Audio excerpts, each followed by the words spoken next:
So let's start. Today's topic is Hadoop parallel world, Hadoop's functioning. So today we will have to discuss what is the functioning of Hadoop, how Hadoop works, and also we will discuss why we are using terminology parallel world, why we are using term parallel world with Hadoop.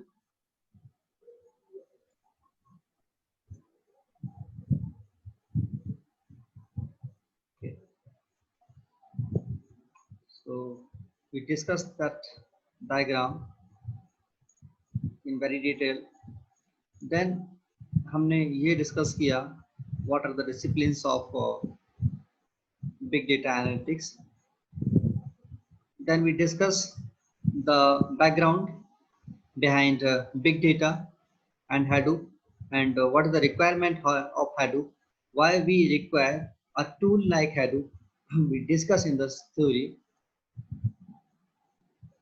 Then we discuss a term elephant in a room, why we are using the term elephant in the room. We discussed in the last class. And after understanding the region of that particular point, we put the actual idea, we discuss the actual idea of Hadoop, and we mainly point on we mainly discuss 2 points. First, how Hadoop stores files and how it processes the data. We discuss the Hadoop, we'll have to focus on 2 points, how Hadoop stores files, and second one is how Hadoop processes the data. ये हमने discuss किया था. यदि हमको Hadoop को समझना है, then we have to focus on 2 points, Hadoop, how Hadoop stores the file and how Hadoop processes the data. तो हमको ये डिस्कस करना है कि हम फाइल्स को कैसे स्टोर करेंगे और उनको प्रोसेस कैसे करेंगे Hadoop में. और इसके बाद में अब हमारे पास एक्चुअल क्वेश्चन आता है. यदि हम ये बोलते हैं कि Hadoop एक open source data analytical tool है, डेटा एनालिटिक्स करने के लिए एक टूल है. Hadoop is a open source data analytics tool और उसकी 2 मेन फीचर्स हैं. पहला है HDFS और दूसरा है MapReduce. तो हमको ये समझ आना चाहिए कि HDFS कैसे काम करता है और MapReduce कैसे काम करता है. तो जब हमने HDFS के बारे में डिस्कस किया, फंडामेंटली हमको ये समझ आया HDFS is a Hadoop distributed file system. So fundamentally it will be distribute the files in different nodes on different nodes, and that different nodes are maybe different servers or different hard disk. Fundamentally हमको समझ आया है कि जो हमारा बहुत huge data था, जो हमारी सिंगल डिस्क में नहीं आ सकता, उसको Hadoop क्या करता है, मल्टीपल नोड्स में पुट कर देता है और वहां से उसको एक्सेस करता है और इट मींस डिस्ट्रीब्यूटेड मैनर में इसको यूज करता है. तो ये हमको फंडामेंटली समझ आया था. टेक्निकली यदि हम इसकी बात करें कि यदि ये काम हमको करना है, डिवाइड करना है डेटा को, सेगमेंट्स में डिवाइड करना है, नोड्स में डिवाइड करना है, तो वहाँ इस काम को करने के लिए टेक्निकल टर्मिनोलॉजी क्या होगी? वो टेक्निकल टर्मिनोलॉजी होगी clustering.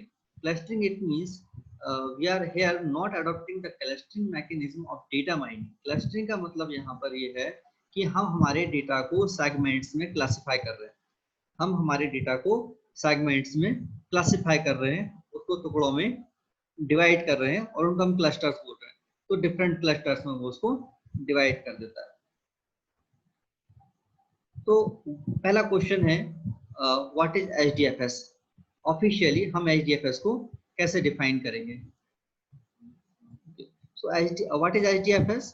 So HDFS stores very large files running on a cluster of commodity hardware. It works on the principle of storage of less number of large files rather than the huge number of small files. HDFS stores data reliably even in the case of hardware failure. It provides high throughput by providing the data access in parallel.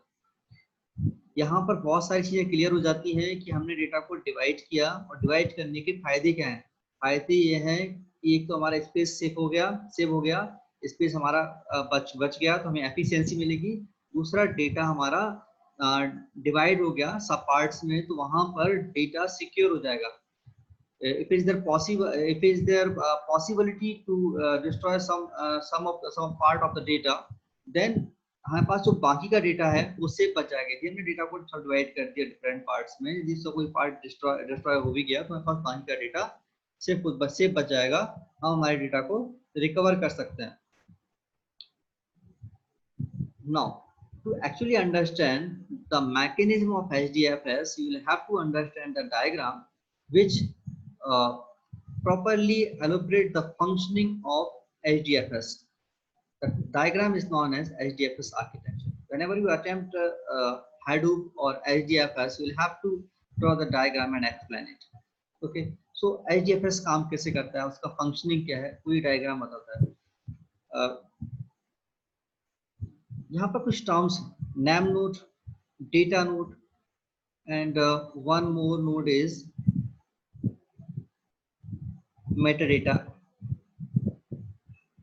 Read, rack 1, rack 2, right, client, blocks. Blocks ये भी एक block node होगा। यहाँ पर हमारे पास name node है, data node है और ब्लॉक्स हैं जिसको ब्लॉक नोड भी बोला जाता है। ये जो पूरा मैकेनिज्म है इसको देख के आपको समझ आएगा, एक हायर अथॉरिटी है जिसको नेम नोड बोला जा रहा है। वो नेम नोड क्या कर रहा है, वो नेम नोड यहाँ पर मेटाडेटा का मतलब हमने पहले भी डिस्कस किया था जब हमने डेटा वेयरहाउस डिस्कस किया था, और हम जब बिग डेटा प्रोसेसिंग को डिस्कस कर रहे थे वहां पर हमने डिस्कस किया था एक मेटाडेटा, एक टर्म आया था। मेटाडेटा का मतलब होता है एक ऐसा रिपोजिटरी या एक ऐसा स्टोरेज या एक ऐसा फाइल जो कि डेटा के बारे में इंफॉर्मेशन रखता है। Simple, in a single line if you describe metadata तो आप उसको डिस्क्राइब करते हो data about data. Data about data मतलब आपके पास एक रजिस्टर है, उसमें बहुत सारा कंटेंट पुट है। आप एक काम करिए, उस रजिस्टर के साथ में एक और छोटा सा रजिस्टर मेंटेन करिए और उस रजिस्टर में ये लिखिए कि ये जो रजिस्टर है इस रजिस्टर में कौन सा पर्टिकुलर कंटेंट, कौन सा पर्टिकुलर टाइप का मैटर हमको किस पेज नंबर पर मिलेगा। तो ये क्या है, ये हमारा क्या है, मेटाडेटा। और ये क्या है, डेटा। डेटा बहुत यूज है, तो डेटा के बारे में डेटा रखने के लिए हमारे पास मेटाडेटा है। मतलब हमारे पास यदि एक बड़ा सा रिकॉर्ड है, इस तरह हमारे पास एक कॉपी है बड़ी सी, और इस कॉपी में हमारे पास बहुत सारा डेटा लिखा हुआ है, बहुत सारी इंफॉर्मेशन है। तो इसकी इंफॉर्मेशन कंटेन करने के लिए मैंने क्या किया, एक छोटी सी फाइल मेंटेन कर ली, एक फाइल मेंटेन कर ली। ये क्या है, ये है मेटाडेटा। तो ये क्या है, डेटा। तो डेटा अबाउट डेटा, उस डेटा के बारे में इंफॉर्मेशन कि उस डेटा को कैसे प्रोसेस किया जा सकता है, वो डेटा है किस टाइप का, ये चीज बताने के लिए हम एक अलग से फाइल मेंटेन करते हैं, वो होता है मेटाडेटा। नेम नोड क्या है, नेम नोड हायर अथॉरिटी है जो कि ये डिसाइड करता है कि डेटा को किस तरह से डिवाइड करना है, डेटा को किस तरह से प्रोसेस करना है, डेटा को किस तरह से सेगमेंट्स में सब डिवाइड करके किन नोड्स को प्रोवाइड करना है। हमने बोला कि हमारे पास ह्यूज अमाउंट ऑफ डेटा है और एचडीएफएस क्या करता है, उस डेटा को क्लस्टर्स में सब डिवाइड कर देता है, सब नोड्स में क्लासिफाई कर देता है और अलग अलग जगह पर उसको स्टोर करता है और as per the requirement fetch करके उसकी प्रोसेसिंग करता है। तो नेम नोड वो हायर अथॉरिटी है जो ये डिसाइड करती है, जिसके पास ये इंफॉर्मेशन होती है कि किस नोड के पास क्या डेटा जाएगा, कितना डेटा जाएगा और उसको हमको क्लासिफाई कैसे करना है। तो definitely that will be interacted with the metadata, क्योंकि मेटाडेटा के पास ही इंफॉर्मेशन है कि डेटा को जब डिवाइड करेंगे तो डेटा को डिवाइड करने के बाद कौन सा डेटा किस नोड पे गया, ये सारी इंफॉर्मेशन भी कहाँ पर होगी, मेटाडेटा के पास होगी। मैंने यहाँ पर इस डेटा को नेम नोड ने नंबर ऑफ ब्लॉक्स में डिवाइड कर दिया, नंबर ऑफ ब्लॉक्स में डिवाइड कर दिया। Number of blocks it means number of part में क्लासिफाई कर दिया। और नंबर ऑफ पार्ट्स में जब क्लासिफाई किया तो जब डेटा हमारा नंबर ऑफ ब्लॉक्स में आ गया तो ये जो ब्लॉक्स हैं, नंबर ऑफ ब्लॉक्स हैं, डिफरेंट ब्लॉक्स इट मींस बहुत सारे ब्लॉक्स। तो ये जो ब्लॉक्स हैं जिनमें डेटा रखा हुआ है, ये ब्लॉक्स कहलाएंगे डेटा नोड। ये क्या है? Data node. हम बात करते हैं बार बार कि हम नंबर ऑफ पार्ट में क्लासिफाई कर रहे हैं, डेटा को क्लासिफिकेशन कर रहे हैं और डेटा को सिक्योरिटी भी प्रोवाइड कर रहे हैं। सिक्योरिटी प्रोवाइड करने का मतलब यहाँ पर डेटा के हैकिंग से कोई रिलेशन नहीं है। डेटा सिक्योरिटी का मतलब है डेटा के लॉस से हमको कैसे सिक्योर करना है डेटा को। तो बेसिकली जब बिग डेटा की बात करते हैं, डेटा सेंटर्स की बात करते हैं, सिक्योरिटी की बात करते हैं यहाँ पर, या रिलायबिलिटी की बात करते हैं, तो यहाँ पर डेटा को सिक्योर करने के लिए जब जो सबसे प्राइमरी मैकेनिज्म होता है वो होता है रेप्लिकेशन। हम डेटा का कॉपी करके तैयार कर रखते हैं, एक रेप्लिका डेटा की हम तैयार करके रखते हैं कि यदि डेटा हमारा करप्ट हो जाता है या किसी भी कारण से, किसी थ्रेड के कारण डेटा हमारा खत्म होने का पॉसिबिलिटी है, डेटा डिस्ट्रॉय होने का पॉसिबिलिटी है, जो रेप्लिका है वहां से हम डेटा को फैच कर लेते हैं। इसके बहुत सारे एग्जाम्पल हैं। आप लोग अपने पासवर्ड को एक या दो जगह लिख कर रखते हैं। क्यों? एक तो आपके दिमाग में याद है आपको पासवर्ड्स, आपके पास एटीएम कार्ड के पासवर्ड होते हैं, जीमेल का, हॉटमेल का, फेसबुक का, ट्विटर का, आपका जितनी भी सोशल मीडिया है वो सारे के आपके पास पासवर्ड्स होते हैं। अलग में फिर आपके बैंक के पासवर्ड, आपका आरजीपीबी का पासवर्ड, आपने यदि कहीं पर कोई अमेजोन पर अकाउंट बनाया हुआ है, फ्लिपकार्ट पर आपने अकाउंट बनाया हुआ उसका पासवर्ड, फिर आपके सेलफोन का पासवर्ड, फिर आपने गूगल पे, फोन पे, पेटीएम भी आप यूज कर रहे हो उनके पासवर्ड। बहुत सारे पासवर्ड होते हैं हमारे पास। तो हम या तो सारे सभी जगह कॉमन पासवर्ड यूज कर लेते हैं, या फिर हम अलग अलग पासवर्ड, सिक्योरिटी बोलती है अलग अलग पासवर्ड यूज करो, सोशल मीडिया के अलग पासवर्ड यूज करो, अपने बैंक ट्रांजेक्शन के अलग पासवर्ड यूज करो, डेली ट्रांजेक्शन के लिए अलग पासवर्ड यूज करो। ये सारे पासवर्ड को हम क्या करते हैं? हम याद रखते हैं, और याद रखने के साथ हम डायरी में कहीं पर सेफ में उनको लिख कर रखते हैं। मतलब हमने क्या किया, जो हमको याद है उसकी हमने एक रिप्लिका तैयार कर दी। रिप्लिका क्यों तैयार की? सपोज यहाँ का डेटा डिस्ट्रॉय हो गया तो, यदि हम भूल गए तो, हमको याद नहीं हुआ तो कि वो पासवर्ड क्या था, बेसिकली यहाँ से डिस्ट्रॉय हो गया, तो हम क्या करेंगे, हमारे पास जो रिप्लिकेशन अवेलेबल है, हमारे पास जो डायरी में लिखा हुआ पासवर्ड है उसको हम वहां से फैच कर देंगे। मतलब आपने क्या किया, डेटा को सिक्योर कर दिया, उसके लॉस की पॉसिबिलिटी को आपने कम कर दिया। तो यहाँ पर जब बहुत बड़े ऑपरेशंस परफॉर्म होते हैं डेटा में, तो वहां पर एप्लीकेशन किया जाता है। डेटा जो नैम नोड था उसमें डेटा को सब डिवाइड किया ब्लॉक्स में, और जो डेटा ब्लॉक्स में है वो जो ब्लॉक्स है छोटे छोटे उनको डेटा नोड बोला गया। यहाँ पर हमारे डेटा नोड्स है, और ये read operation, client, Meta data apps, ये अंडरस्टूड चीज है कि डेटा को रीड किया जा रहा है, क्लाइंट ही रीड करेगा डेटा को। मेटा डेटा ओपीएस यहाँ पर जो है वो ऑपरेशंस हैं, मेटा डेटा ऑपरेशंस, जो कि इसकी मॉनिटरिंग के थ्रू चल रहे हैं, क्योंकि डेटा कहाँ पर है, कैसे रीड करना है, वो किसके पास सारी इंफॉर्मेशन मेटा डेटा के पास है। मॉनिटरिंग कौन कर रहा है, नैम नोड, बट मॉनिटरिंग के रूल्स कहाँ पर हैं, वो मेटाडेटा के पास है। एक्चुअल डेटा कहाँ पर है, डेटा नोड्स के पास है। और इन डेटा नोड्स के जो कॉम्बिनेशंस हैं उनको क्या बोला गया, ब्लॉक्स बोला गया। Read write operations natural operations होंगे यहाँ पर। रेप्लिकेशन का मतलब कॉपी करना हुआ, और क्लाइंट्स का मतलब यहाँ पर एंड यूजर क्लाइंट ना होकर यहाँ पर वो एप्लीकेशंस हैं जो कि डेटा को रीड कर रही है, डेटा को एनालाइज करने के लिए वो यहाँ पर क्लाइंट। यहाँ पर क्लाइंट का मतलब एंड यूजर, मैं या आप नहीं है, या डेटा एनालिस्ट नहीं है। यहाँ पर क्लाइंट का मतलब है applications which are fetching the data, which are processing the data, which are representing the data। वो एप्लीकेशंस जो डेटा को फाइनली रिप्रेजेंट कर रही है, that may be the browser जो डेटा के आउटपुट को रिप्रेजेंट करती है, जो इनपुट लेने का काम भी करती है और आउटपुट प्रोड्यूस करने का काम भी करती है। आपके सेलफोन का कोई एप्लीकेशन हो सकता है, तो वो क्लाइंट्स यहाँ पर। एक और सेम आर्किटेक्चर है, वही फंक्शनिंग बता रहा है यहाँ पर, बस थोड़ा सा ड्रॉ करने का तरीका अलग है। HTTPS आर्किटेक्चर में नैम नोड कम्युनिकेट करता है किससे, मेटाडेटा से, रिलेवेंट इंफॉर्मेशन फैच करता है और डेटा को ब्लॉक्स में क्लासिफाई कर देता है। डेटा नोड्स मेंटेन होते हैं यहाँ पर, उसका एक रिप्लिकेशन होता है, रिप्लिकेशन से राइट ऑपरेशन परफॉर्म हुआ, क्लाइंट ने उसको रीड किया, क्लाइंट में contact to the original source से भी कॉन्टेक्ट कर सकता है। यदि इसको रिटर्न नहीं मिलेगा तो यहाँ पर इसको रैक 1 बोला गया, इसको रैक 2 बोला गया, जहाँ जिसको हम डिफरेंट क्लस्टर्स बोल रहे थे, तो यहाँ पर रैक 1 और रैक 2 है। क्लियर? तो ये मैकेनिज्म है HDFS का। हम बोल रहे थे HDFS डेटा को डिस्ट्रीब्यूट करता है, तो ये जो ब्लॉक्स में डिस्ट्रीब्यूशन किया है ये ब्लॉक डिस्ट्रीब्यूशन है। Hadoop is a term, distribution is a mechanism, file system इसलिए बोला जाता है क्योंकि ये डिफरेंट नोड्स को मैनेज कर रहा है फाइल्स के फॉर्म में, so we are saying that file system. अब हमने जब ये सारा थ्योरी समझ लिया, फंडामेंटल समझ लिया, तो हम इसको वन बाय वन थ्योरेटिकल समझते हैं कि व्हाट इज नाम node, what is data node, what is block node. The first question is what is NAM node? Officially, how we'll decide that what is, how we'll define that what is NAM node. So NAM node is the centerpiece of the Hadoop distributed file system.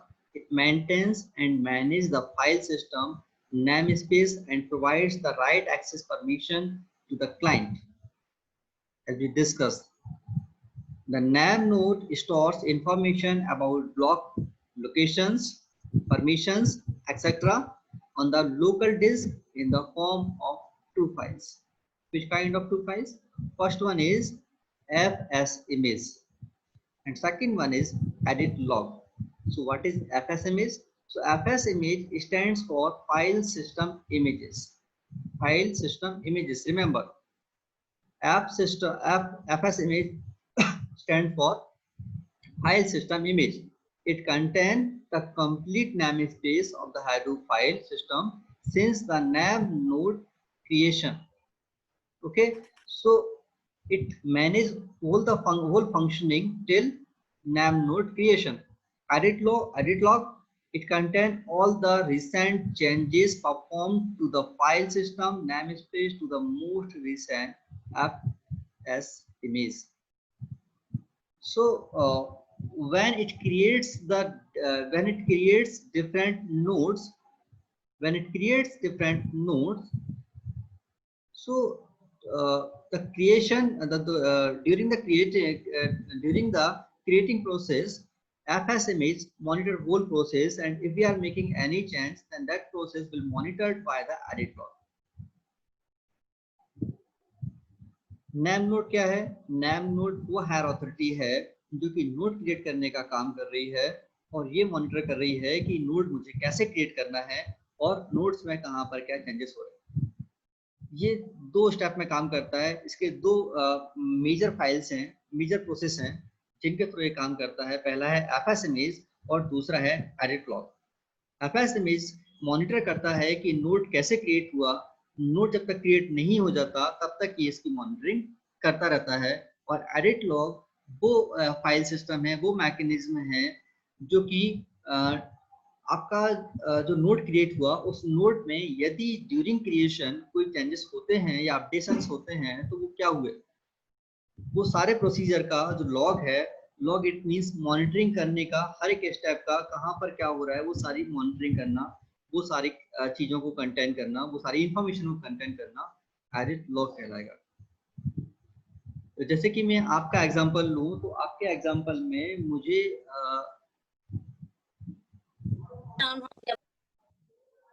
यदि मैं आपका example लूं, यदि आप एक node हो और आपके क्लास में जितने भी स्टूडेंट्स हैं वो सारे नोड्स हैं, 60 स्टूडेंट्स हैं, इट मींस 60 नोड मेरे पास हैं। वो 60 नोड्स को दो चीजें मॉनिटर करती हैं, दो चीजें मॉनिटर करती हैं। पहला आपका होता है एडमिशन प्रोसेस, जिसको एकेडमिक देखता है। आपका एकेडमिक दिखता है कि आपका एडमिशन, जब तक आपका एडमिशन पूरी तरीके से नहीं हो जाता तब तक एकेडमिक सेक्शन पूरी मॉनिटरिंग आपकी करता है कि आपका पूरा डॉक्यूमेंट आया कि नहीं आया, आपका काउंसलिंग में नाम आया कि नहीं आया, आपके डॉक्यूमेंट्स प्रॉपर हैं कि नहीं, आपकी सारी चीजों को मॉनिटर करता है कौन? Academic section. तो FS इमेज ऐसे ही है, जब तक नोड क्रिएट नहीं हुआ तब तक स्टूडेंट CSE का स्टूडेंट नहीं बन जाएगा। आप 12th पास आउट किए, आप BTech के स्टूडेंट नहीं बन जाएंगे तब तक आपका एकेडमिक सेक्शन मॉनिटरिंग करेगा। और दूसरा सेक्शन होता है आपका टीचिंग डिपार्टमेंट। टीचिंग डिपार्टमेंट आपकी सारी एक्टिविटी का लॉग रखता है। इट मींस आपने एडमिशन ले लिया, अब आपका एडमिन जो है, जिसको हम FS इमेज यहाँ पर बोल रहे हैं, वो आपकी मॉनिटरिंग करता रहेगा, लेकिन कंटिन्यूस मॉनिटरिंग नहीं करेगा। आपके क्रिएशन रिलेटेड कि किसी बच्चे ने एडमिशन वापस तो नहीं ले लिया, किसी बच्चे ने अपना ट्रांसफर सर्टिफिकेट तो नहीं ले लिया, किसी बच्चे ने कोई ट्रांसफर लिया है क्या, वो सारी मॉनिटरिंग कौन करेगा? एकेडमिक सेक्शन करेगा। FS इमेज जिसको बोल रहे हैं, क्रिएशन रिलेटेड, नोड आप नोड हो, आप क्रिएट करने का प्रोसेस। और हम जो है टीचिंग डिपार्टमेंट आपका जो है वो बेसिकली एडिट लॉग है। जो आपकी सारी इंफॉर्मेशन, आप में जितने अपडेशंस होते हैं, फर्स्ट ईयर में आपने क्या पढ़ा, उसका वैल्यूएशन किया, हमने मिड सेम लिया, हमने टेस्ट लिए, हमने ट्यूटोरियल लिए, फाइनल एग्जामिनेशन लिया, आपके मार्क्स कितने आए, तो जितना एडिट लॉग है आपकी आपकी नॉलेज में जितना भी एडिट होता है वो सारा लॉग डिपार्टमेंट रखता है। तो यहाँ पर वो हम इसको डिपार्टमेंट को एडिट लॉग बोल सकते हैं, और आपका जो एकेडमिक है उसको एफएसएमएस बोल सकते हैं। एफएसएमएस नोट क्रिएशन से रिलेटेड सारी इंफॉर्मेशन मैनेज करता है, और एडिट लॉग आप में जो चेंजेस हुए उसकी इंफॉर्मेशन, नोट में जो चेंजेस हुए उसकी इंफॉर्मेशन को मैनेज करता है। सेकंड क्वेश्चन है what R block, what are blocks, हम इसको ब्लॉक नोड बोल रहे थे। what are blocks in HDFS architecture. Blocks क्या है?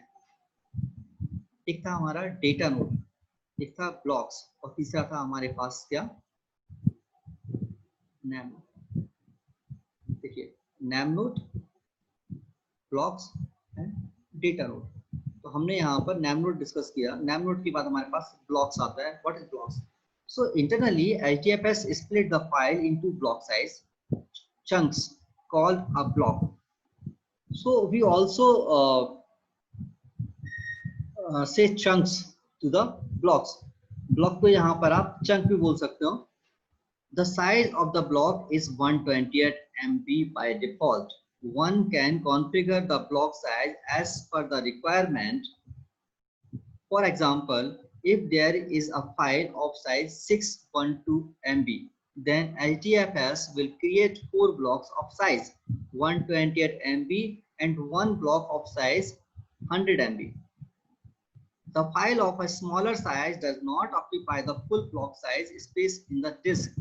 For example, the file of size 2 MB will occupy only 2 MB space in the disk. The user doesn't have any control over the location of the blocks. एक example है बहुत अच्छा सा, हम blocks की बात कर रहे हैं, उसने ब्लॉक्स क्रिएट किए, तो ब्लॉक्स का साइज फिक्स होगा, और एक ब्लॉक का मैक्सिमम साइज जो है 128 MB होगा बाय डिफॉल्ट। बाय डिफॉल्ट का मतलब है अपने आप जो ब्लॉक्स बनाएगा वो, उन ब्लॉक्स का जो साइज होगा वो 128 MB होगा। आप, हमने बोला था हमारे पास यदि 4 GB का रैम है, 4 GB ऑफ रैम है, और पास डेटा 3.5 GB का है, 3.5 GB का डेटा हमारे पास है, so HDFS system will subdivide that data in different nodes. Clear? तो हमने यहाँ पर एग्जांपल लिया कि if we have 612 MB of data, यदि हमारे पास 612 MB का डेटा है, if we have to classify that data in different nodes, so by default HDFS will divide that HDFS the data, so it will create 128 MB's block. क्या करेगा? 612 को divide करेगा, that will create segments of 128 MBs. Default mechanism में वो 128 MB के blocks बनाएगा। ये क्या करेगा? 128 MB के जब ब्लॉक बनाएगा, आपको डिवाइड करिए 612 को 128 से जब आप डिवाइड करोगे तो कितना मिलने वाला है आपको? 4 पॉइंट समथिंग कुछ मिलेगा। इट मींस उसने क्या किया कि 4 ब्लॉक बना दिए 128 MB के, और रेस्ट ऑफ द जो डेटा बचा हुआ है उसको उसने एक डिफरेंट ब्लॉक में पुट कर दिया, और वो कितने का था? 100 MB का। इसका 28 MB खाली रह गया। एक चीज और है यहाँ पर कि यदि ये बाय डिफॉल्ट, बार बार बोल रहा हूँ, बाय डिफॉल्ट 128 MB का उसका बाय डिफॉल्ट ब्लॉक होगा। यदि यहाँ पर आपको उसके साइज को रीसाइजिंग करनी है तो आप रीसाइजिंग इसके साइज को कर सकते हो। Another example, if we have only 2 MB of data, if we have not used data, we have only 2 MB of data, so what will be the size of block? So the size of block will be only 2 MB. The size of block of only 2 MB. Okay, so 2 MB space that will occupy. यदि हमारे पास 128 MB से बड़ा कोई data है तो उसको सब divide करेगा 128 में, और यदि हमारे पास छोटा 128 से कम का डेटा है तो एक ब्लॉक बना देगा, जितनी मेमोरी उसको रिक्वायर्ड है उतनी मेमोरी उसको प्रोवाइड कर देगा। One more important thing which we have to keep in mind, we can not manage the location of the blocks. हम उसकी मेमोरी को तो मैनेज कर सकते हैं, बाय डिफॉल्ट 128 है, as per the need we can resize that, हम उसको इंक्रीज कर सकते हैं, लेकिन हम चाहें कि उसके स्टोरेज कहाँ पर हो रहा है उसको भी हम मैनेज करें, तो ये HDFS परमिशन नहीं देता, Hadoop सिस्टम ये परमिशन नहीं देता कि आप उसके एड्रेस को मॉनिटर करो या एड्रेस को रिलोकेट या लोकेट करो, जैसे कि आप सी प्रोग्रामिंग में करते हो, सीपीपी प्रोग्रामिंग में करते हो, file management sorry disc management जब आप करते हो, मेमोरी मैनेजमेंट जब आप करते हो, तो वहां पर जब आप पॉइंटर्स पढ़ते हो तो पॉइंटर्स बेसिकली एड्रेसेस पर काम करता है। वहां पर आप ये मैनेज कर सकते हो किस एड्रेस पर मुझे किस डेटा को पुट करना है, but here we can not put a particular data on a particular place, that will that whole mechanism will be managed by the HDFS system. तो ये हुआ हमारा ब्लॉक। पहला नेम स्पेस जो मॉनिटरिंग कर रहा था, ब्लॉक्स इट मींस टुकड़ों में डिवाइड किया, एक जो पार्ट हमारा है, एक जो सेगमेंट है वो मैक्सिमम बाय डिफॉल्ट 128 MB का है, ठीक है। I think that should be no doubt. Okay, open the chat box and pass there yes और नो। इफ इज देयर यदि आपको कोई डाउट नहीं है वहां पर तो यस लिखिए, यदि डाउट है तो एंड टाइप करिए वहां पर। मैं इसको आपको पर्टिकुलर से पूछूंगा।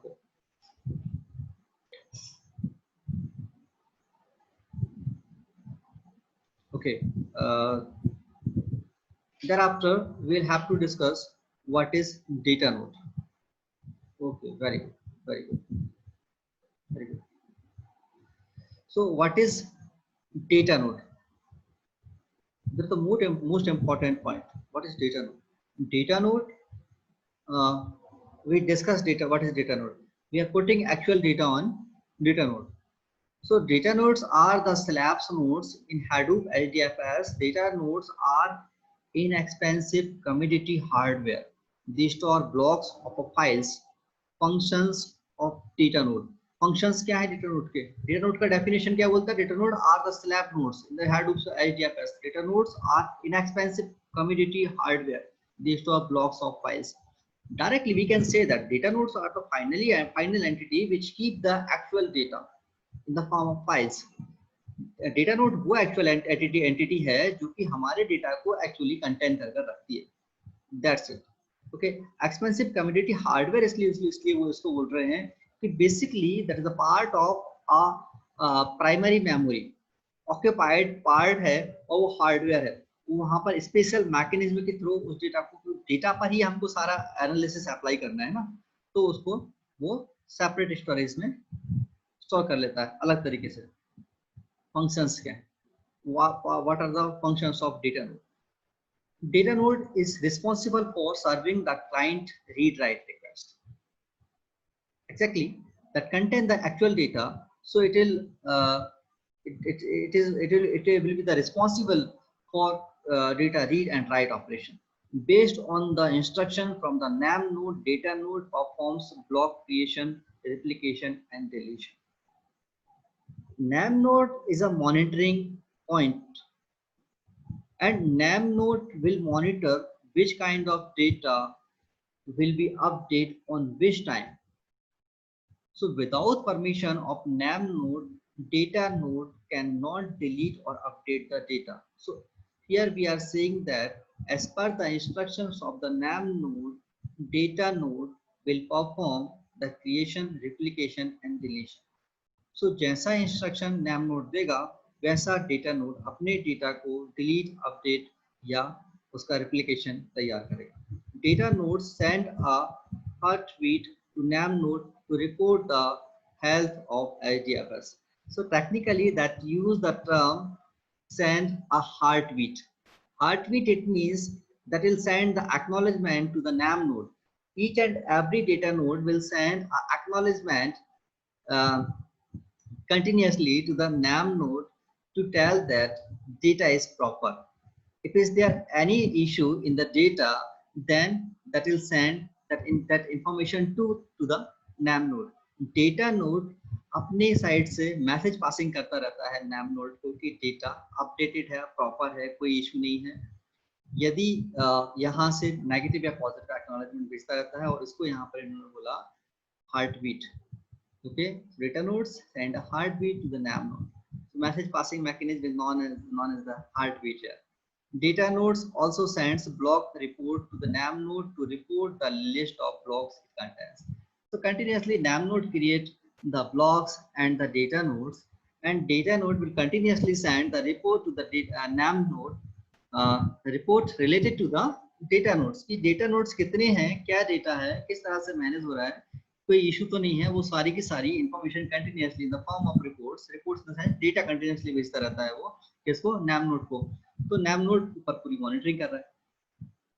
ये चीज बिल्कुल वैसी है जैसे कि हायर अथॉरिटी एक सुपरवाइजर ऊपर से नीचे से सब सुपरवाइजर्स को मॉनिटर कर रहा है, और सब सुपरवाइजर्स वो सब लीवर से काम करा रहे हैं, और लीवर से काम करने के बाद कंटिन्यूअसली रिपोर्टिंग भी कर रहे हैं हर घंटे या दिन में 2 या 3 बार ऊपर नैम नोड ऊपर सुपरवाइजर को वो रिपोर्टिंग कर रहे हैं कि डेटा काम ऐसा चल रहा है, काम इतना हो गया, काम इससे स्पीड से चल रहा है, इतना मटेरियल आ गया, इतना एक्सपेंस हो गया।